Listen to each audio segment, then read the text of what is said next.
All right, bettors, don't forget to check out Psionics, The Minds That Summon UFOs. Vetted's very first feature-length documentary is available now on our website, psionics.film. What's up, vetters? Patrick here with Vetted. Today we're talking about this.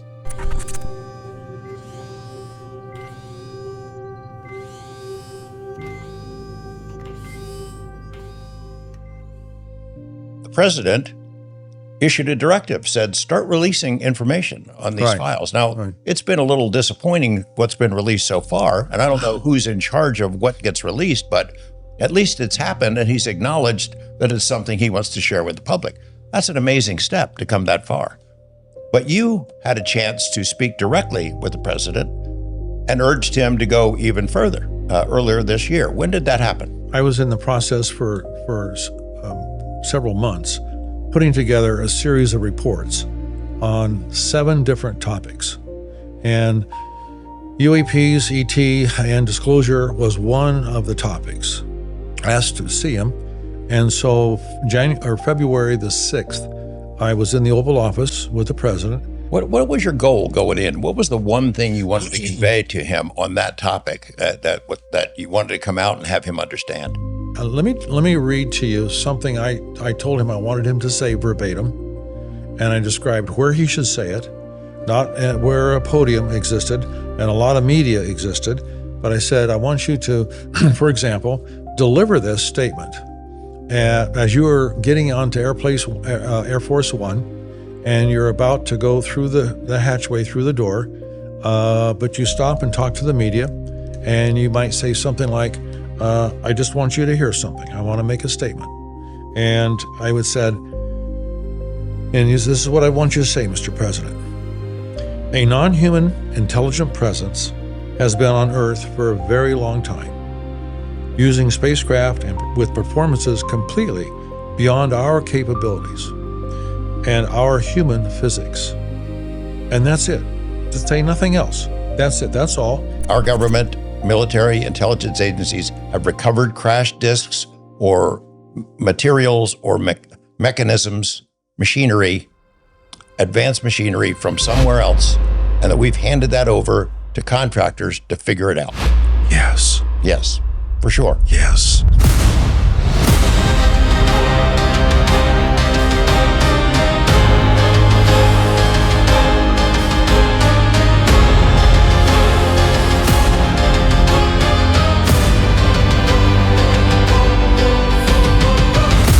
Anthropic just pulled Claude Fable 5 and Claude Mythos 5 worldwide. Not because they broke, but because of U.S. export control rules. 2 weeks later, the controls were lifted, and both models are back at full power. That's how seriously the world takes Claude, a genuinely powerful tool that's now back in everyone's hands. That's exactly why you need Outskill's free Claude Mastery Sprint this weekend. 2 full days, 10 a.m. to 7 p.m. Eastern. Pure, hands-on Claude. You'll run real deep research workflows, build artifacts and dashboards, put together complete presentations, and set up automations that wipe out busy work, including a job search. You'll get hands-on with Claude Code, build custom agents, generate AI visuals and videos, and walk out with your entire week running on autopilot, plus 3 bonuses. 50 secret Claude codes that turn it into a God-tier tool, a complete AI prompt library, and a personalized AI toolkit builder, all while being mentored by leaders from Microsoft, Google, Amazon, and NVIDIA. 2 days can change the next 2 years. Sign up before seats sell out. Link in the description. Scan the QR code and join the WhatsApp community before it closes. All right, betters, please hit that like button. That really helps out the videos. And of course, if you're not already subscribed, hit that subscribe button, y'all. All right, as you can see, I am still on the road. And in fact, today I am headed to Las Vegas, Nevada, which is quite a coincidence because today's video is about Robert Bigelow, the Las Vegas billionaire, and a brand new podcast he just started with George Knapp. And today we're going to be covering the very first episode they did. And I got to admit, happened again. Robert Bigelow dropped a bombshell. So let's get into this. Robert, you've spent, I don't know how many years and how many millions of dollars, probably more money than any person in the history of the world pursuing topics of mutual interest. You've been at this even longer than I have, which is an awful long time. I think it even started in a past life for me. It's been a very long time.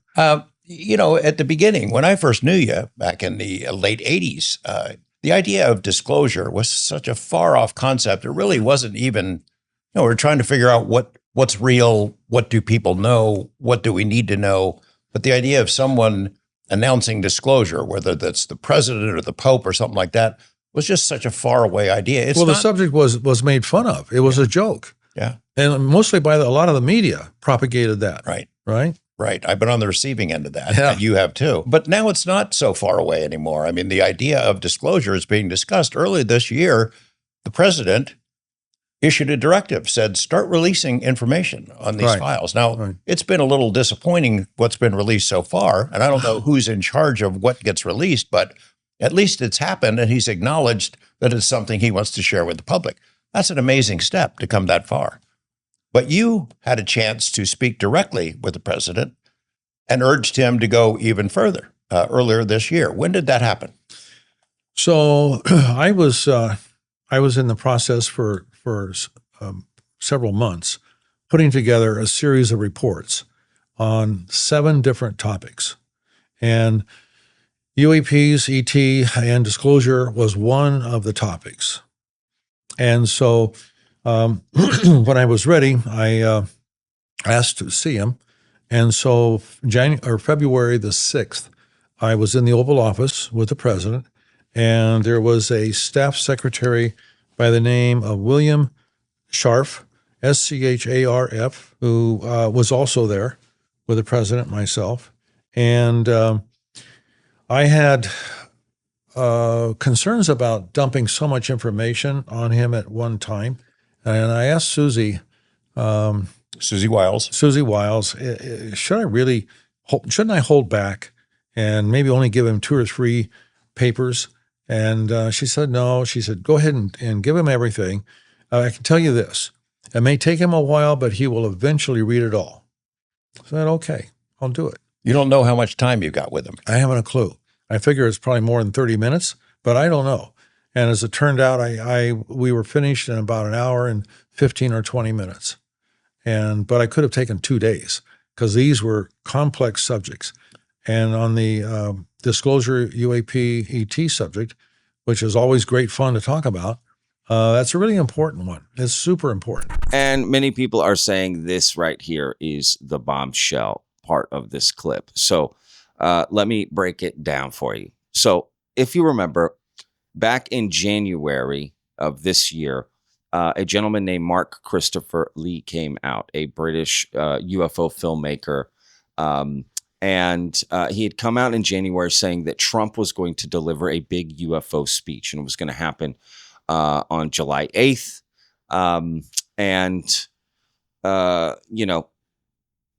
You remember the whole story. I mean, I did several videos on it, right? And he basically said he had a Trump insider and that Trump was going to deliver this disclosure speech, right? Everything like that. Again, this is in January. Well, later on, he comes out and says it was actually Robert Bigelow who told him that Trump was delivering this speech, right? And then George Knapp had come out and said, that's not true. I spoke to Robert Bigelow. He says, he's never spoken to you, all of this stuff. Well, now Robert Bigelow is coming out in this podcast and saying that he did speak to Trump and that he did offer a sort of, not speech, but did offer a statement to Donald Trump that he should deliver on Air Force One, as Robert Bigelow described, right? And just kind of give a confirmation, a quick statement, not a speech.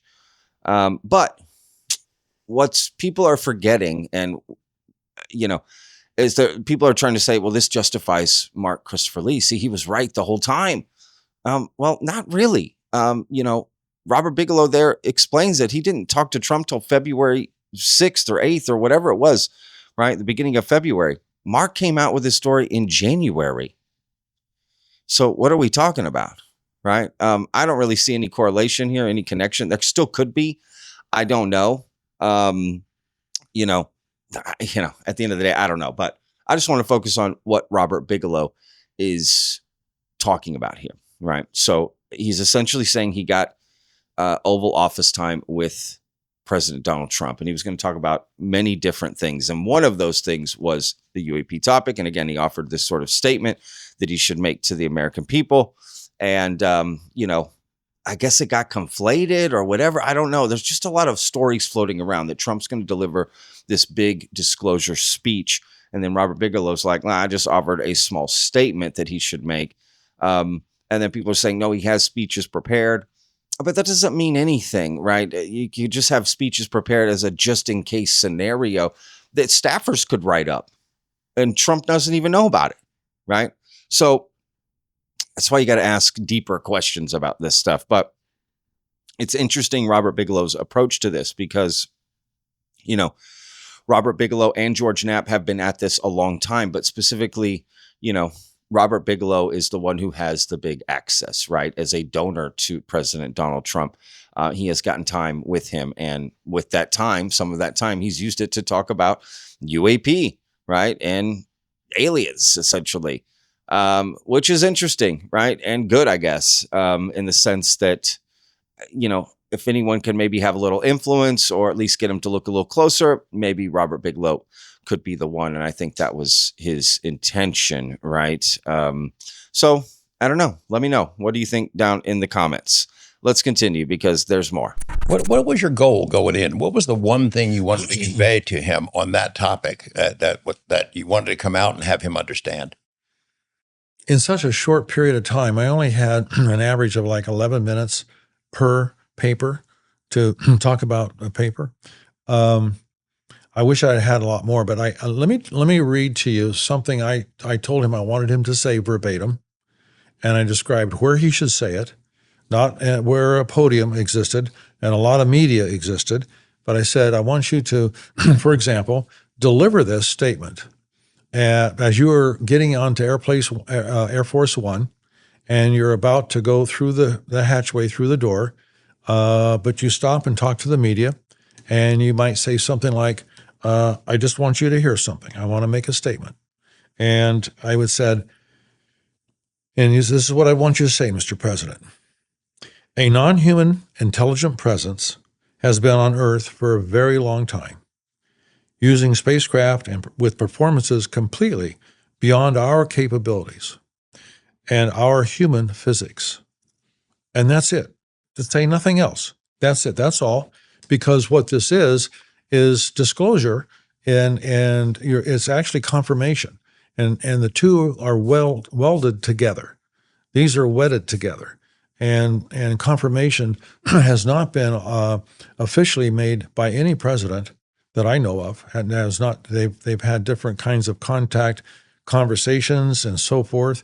And a really good close friend of mine verified, Harry Reid, who he and I were very good friends for many, many years, verified with Bill Clinton that he didn't know about the subject. And this was, I think, in his second term. And there was a staffer that wrote a book, and he referred to a conversation that he and that Bill Clinton had, President Clinton had, and it involved when President Clinton said to him, before I leave office, there are two things I really want to know. What the hell is the UFO subject all about, and who really killed JFK? Yeah, his aide was Webb Hubble, who got the assignment to go dig into those. Yes. And he didn't get the answers. So Harry took the book. Right. So I gave him the book, and I showed him where on page so-and-so it said that. So he met with the President Clinton. He said, did you say this? And Clinton said, hell yes. Would you like to know the answers to those two things, He said, absolutely, I would. I mean, the sense that we have, after digging into this topic for a long time, presidents come and presidents go, and they have varying degrees of interest in the topic and varying degrees of knowledge of it, right? If they don't push it, they're not going to find out. Is that your sense of it? Absolutely. They have to, somebody has to be the driving horse to pull that wagon, and it can't let go. And I suppose even if they do press it and push it, they don't necessarily get briefed. Oh, well, they will not have anything to do. They will not know anything about unacknowledged SAPs, for sure. And only on a really serious need-to-know basis would they have anything to do with acknowledged SAPs. TSSCI is nowhere near close enough. That was only clearances that we had. Top secret, special compartmental information. That's not even remotely close enough. So again, there you go. That's the type of statement that Robert Bigelow wanted, Trump to make, not some big speech. So I don't know the Mark Christopher Lee thing and Trump and Bigelow, what's going on there. I don't know. Mark Christopher Lee is sharing messages between what he says is Robert Bigelow, and it just has an RB at the bottom. I mean, I don't know, right? So many people are saying you could just make this stuff with AI. I'm not making that accusation against Mark, but regardless, the dates just don't line up. You know what I mean? If Robert Bigelow is saying he spoke in February, Mark is saying January. Anyway, again, whatever. But it's this conversation about what could presidents know, right? They're supposed to be, U.S. presidents are allegedly, right, the most powerful person in the world at the time, right, when they're president, because, America is the world's biggest superpower, right? So if you're the leader of that biggest superpower, well, you're therefore, sort of the leader of the free world, as they say. Well, what information could they have, right? And what do they get access to? It's a need to know, right? So they don't get knowledge of everything. But you would assume maybe they don't get told everything all at once when they come in office. Of course, I mean, that makes sense. There's too many things going on. You don't just tell them everything. But if they ask about it, they would get the knowledge about it, right? So, I mean, they get knowledge about all kinds of different things, right? They have access to the nuclear codes, right? They could launch nuclear attacks, but you telling me they're not knowing, if they asked about some of these secret projects, they're not going to be told? I just don't buy that personally. But, what do I know, right? And then we're supposed to assume that there's people, podcasters, for instance, who have more access to information than the president of the United States. UFO podcasters who claim to have more access, right, than the president of the United States. Someone like UAP Gerb or even Ross Coulthart, right, who claim to have sources inside the legacy program. Again, the most secretive program to ever exist for the most powerful nation to ever exist. They got access and they got information inside this program, but the president doesn't know about it. Tell me how that makes any sense at all, logically, reasonably. It doesn't, right? So, are they keeping presidents out of it? I guess there could be something to this. I just think if a president were to dig deep enough, he'd find out, and then maybe would he keep it secret? Sure. That's a different argument that they're, then made to keep it secret. That is something I could wrap my head around, but not that they just wouldn't find out at all. But again, podcasters would know about it. And all these people that come out and, they claim to have more information than the president of the United States on this stuff. I just, can't wrap my head around it. So I don't know. Let me know. What do you think in the comments about that? Well, let's go back to Donald Trump. You know him. I mean, it's not like you're hanging out and going bowling on Saturday nights, but you're friends. You've supported him over the years. A lot of money, a lot of donations in his campaigns. You know him. You've been to Mar-a-Lago. He calls you from time to time.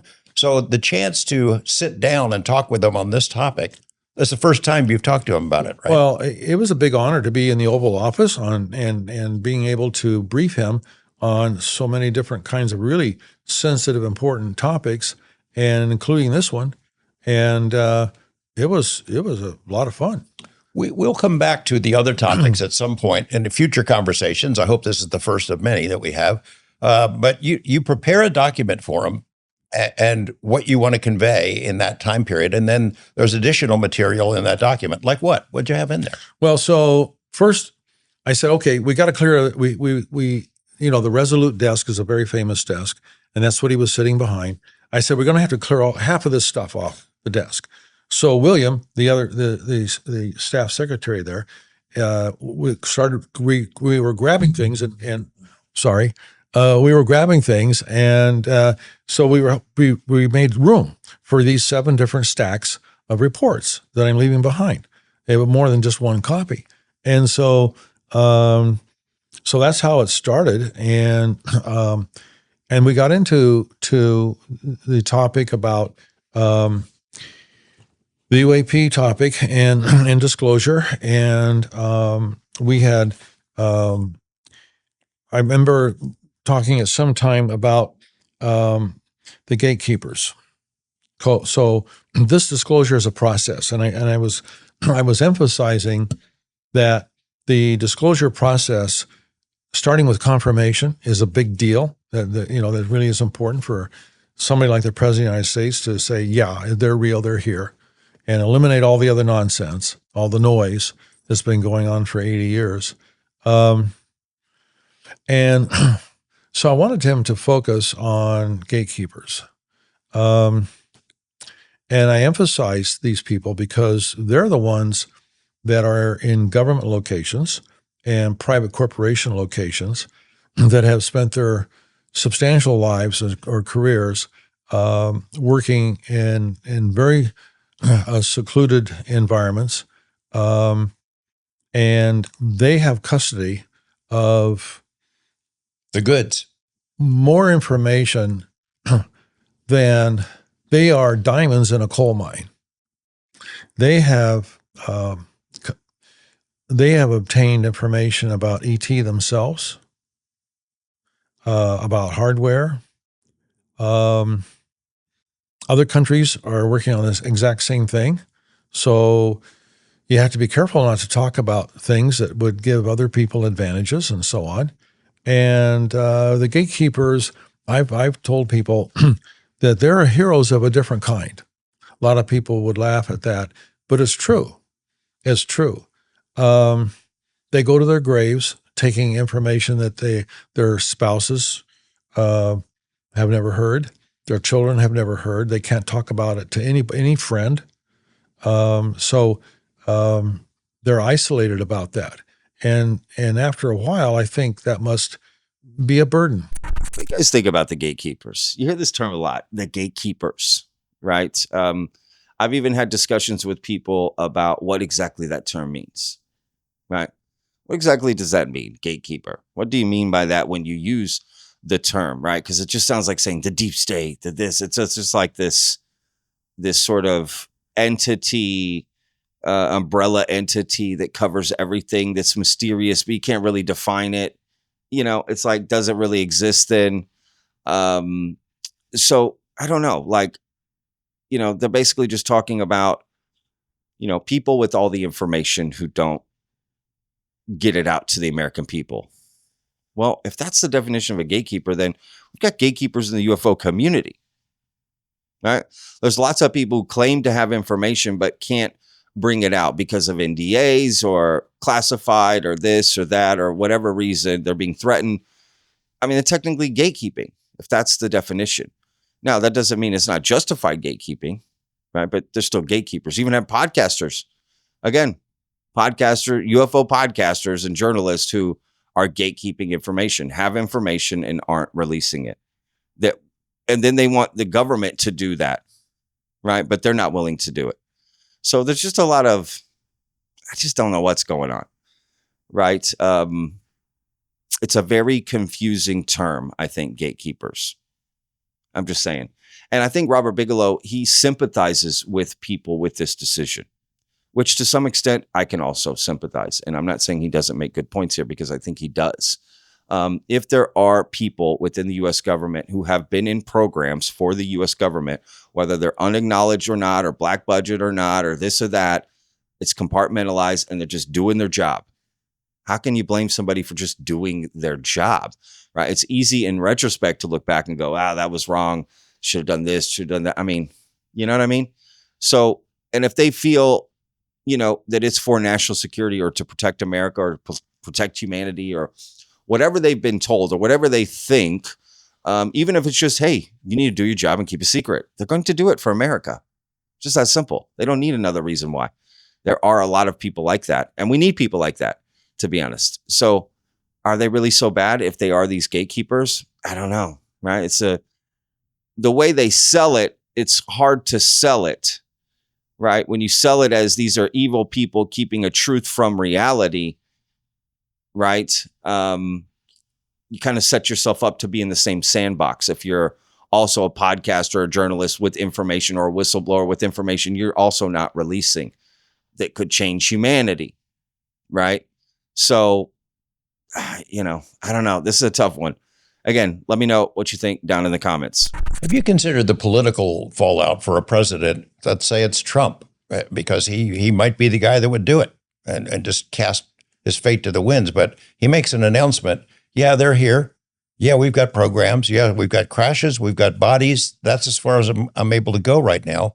What happens to him politically? Is he able to get anything else done? That's more than I would have said for him to say. Right. What you just said. That goes too I wouldn't far. advise him to say initially what you just said. You just say non-human intelligence, been here a long time, and leave it at that. Yeah, that one sentence is a starter because it's a huge cannon. You've opened up Pandora's box in terms of, oh my gosh, what's going to happen? It's okay. So now you can categorize and segment into topics, and you need time to do that, and it needs to be digestible, and it needs to be not packaged in a scary kind of way, and it can't be packaged in a way that you're divulging what you shouldn't be divulging. Other countries aren't, so there's reasons to have national secrets. There really are. I mean, that's kind of like common sense, right? We don't want the Russians and Chinese and maybe other adversaries to know how far along we are or are not on figuring this out. Absolutely. Okay. Especially of that. I think that the relationship thing is a mankind relationship. It's not just for America. When you're embarking as a president on trying to initiate a solemn relationship, you're not doing for US of A only. And so and we probably can do a show on communication, but it's really complex because who are you going to have initiated? Are you going to have politicians initiate? Are you going to have military people? Because everybody has kind of their own mindset. Are you going to have a bunch of lawyers initiated? Are you going to have scientists only initiated? So it's and how do you know to whom you're talking? How do you know you can trust what they're saying? Because it depends on the form of communication. And what are you asking for in the way of proof or demonstrations to establish trust both ways in the communication process? Because we haven't had that happen before. It is totally new ground. And frankly, we need the others' help. We need the help of the others to guide us. So I'm looking forward to this future episode. And essentially part of what they're talking about in that clip is the early 2000s Lockheed Martin, transfer of exotic materials that was allegedly going to happen as part of the OSAP program. And some would argue that OSAP was created just for that reason. This program set up to, receive these materials that were of exotic origin, alien shit, essentially, that Lockheed Martin allegedly have. And there was going to be a transfer, right? And it got blocked by, some people. Some say this guy named Glenn Gaffney. I mean, there's a lot more to the story. Bigelow's talked about it a little, but this will be interesting to hear in a podcast because I bet he'll reveal some stuff we just haven't heard before. And I've always questioned that particular story, not that the story isn't true, but just different aspects and details of it. Is it actually alien material, right? Or was there a transfer of some stuff that's exotic? But you know what I mean? That's the thing. I don't know. I mean, I'm here for the alien stuff. So if it's just foreign adversaries, exotic technology, that's just not of interest to me. And it could be, painted that way. That's the problem. We don't know. So anyway, I'll be interested to see this upcoming episode with Robert Bigelow and George Knapp talking about this specific transfer, because that's what they're alluding to, is that specific moment in the early 2000s. You and others have made attempts to find the programs, find the legacy programs, find the goods. You had some success in that we will discuss in a upcoming conversation.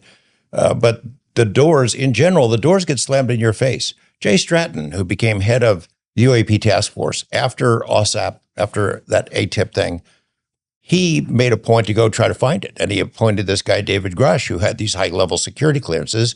Grush says he found it. There are people like Grush, whistleblowers, people who worked in programs or for contractors who want to tell what they know, but are afraid they'd be prosecuted. What advice would you give the president about how to handle those folks? There have been attempts to give them legal clearance to go ahead and come forward. They're not buying it so far.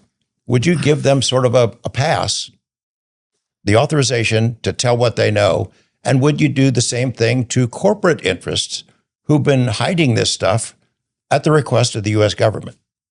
So it's a function of, it's a matter of faith. Mostly on the other side, that's difficult for them because the history says differently. Going back 80 years from the initial threats of people that were at crash retrieval sites that weren't supposed to be there, and the threats that was made by the military, going way back. If you talk about it, we'll kill you. Yeah, I'm not talking about just Men in Black or anything like that. Right. So it gets down to a matter of trust.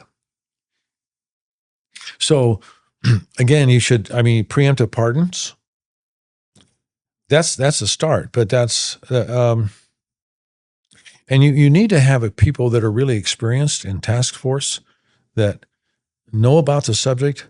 You don't want people that are having to go to class and they have had no class instructions, and they can be bright people. But you need really to have people who are bright about the subject and who have had contact in different kinds of ways. And so, and there are a lot of excellent people out there. Who you have on our side as communicators really matters, and what their backgrounds are and what their attitudes are, especially. You're talking about us communicating with them, yes. The others. Yes. And you think that the expertise in doing something like that is in the hands of a very small group of people in the corporate world, contractors who've been carrying the ball for the U.S. government for the past 80 years? I think the gatekeepers are yes, they should definitely have a role in terms of communication. Absolutely. Well, let's talk about the gatekeepers, because that's part of your recommendation to the president is give them a free pass on clear them from legal liability for whatever has happened. Give them a pardon ahead of time, right? And take the pressure off of them so that they can convey information that's been kept secret. Yeah, because it all started with the government. That's where this all began. Maybe the private corporations have participated perhaps in a retrieval or two, but basically it's our own government that has sanctioned this in the private sector with all these companies. So not all, with these few companies. It's not like shame on the corporate world because there always has been a partnership. They're complicit. The United States government is absolutely, totally complicit in any kind of process of back engineering or anything to do with ETs, any kind of contact in one way or another with ETs, absolutely complicit. And so nobody can be a hypocrite on this level, So yeah, the gatekeepers are extremely valuable. They absolutely need to be included in any communication process.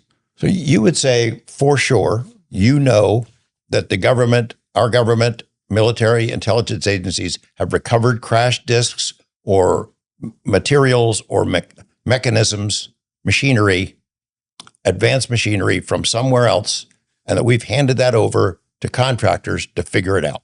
Yes. Yes, for sure. Yes. Yes, I am sure. And there you go. Robert Bigelow is sure, right? He is sure. You're saying yes, definitively yes, that private aerospace companies have alien technology, whether that be a craft or pieces or something, right? I don't know. Again, we're going to hear about more of this in a future episode, but he's quite confident of that, albeit he's never admitted that Bigelow Aerospace has had any of this stuff. Again, they tried to get some, but why can't Bigelow Aerospace get in the mix of it? Right? They're a big aerospace company. Why is it just, Lockheed and Raytheon and, where are those guys coming out and talking about it like Bigelow does for Bigelow Aerospace? Something seems off there, right? And again, technology is what's confusing. As much as I want to see a UFO, that can always be ambiguous or painted a different way. That's why we got to be asking to see the bodies, alien bodies. That's going to be a lot less ambiguous and more easy to determine. Okay, these are not humans, right? But technology, I mean, yes, there could be something just so extraordinary. You're like, okay, definitely didn't build that. But when it doesn't work, right, and it's just sitting in an aircraft and you just lift the sheet up to show one little part, you could fool a lot of people with a lot of things. Bodies, that's a lot harder, right? And Bigelow is so confident, yet he's never seen it. Or maybe he has and he's never talked about it, because he's never talked about that. So I just don't know how you can be so confident having never seen the exotic technology that's alien, right? That you think other aerospace companies have. That's what is interesting. I could see you being 99%, confident or this or that, or you'd bet on it or whatever. But he's saying it 100%. Absolutely true. I don't know about that, right? That worries me a little bit. But again, I don't know. This is an interesting conversation. Again, I look forward to these future episodes where they can get into more details, because that's what I want to know, really. Has Robert Bigelow seen anything with his own eyes that he knows is alien technology? And how is he so confident that other aerospace companies have it? What proof has he seen that that's the case? Right? He talked about demonstrations and, show of evidence earlier in the podcast, right? In the clips I showed. So has he seen that stuff to be fully aware of that? And he doesn't get asked the question that. So I hope George asks him that question in an upcoming episode when they talk about more in-depthly about this stuff, right? So again, has Robert Bigelow seen anything with his own eyes? Why is he so confident? We'll have to wait and find out. All right, vetters, don't forget to check out Psionics, The Minds That Summon UFOs. Vetted's very first feature-length documentary is available now on our website, psionics.film. Please go support it and check it out. I am currently out filming the second documentary for Vetted that will be released next summer, but go get our first one, Psionics, The Minds That Summon UFOs. It would really help out a lot if you support the film. Thank you so much. All right, Vetters, we'll see you guys on the next one. Got to catch a flight to Vegas. All right. Every day's a gift, y'all. Peace.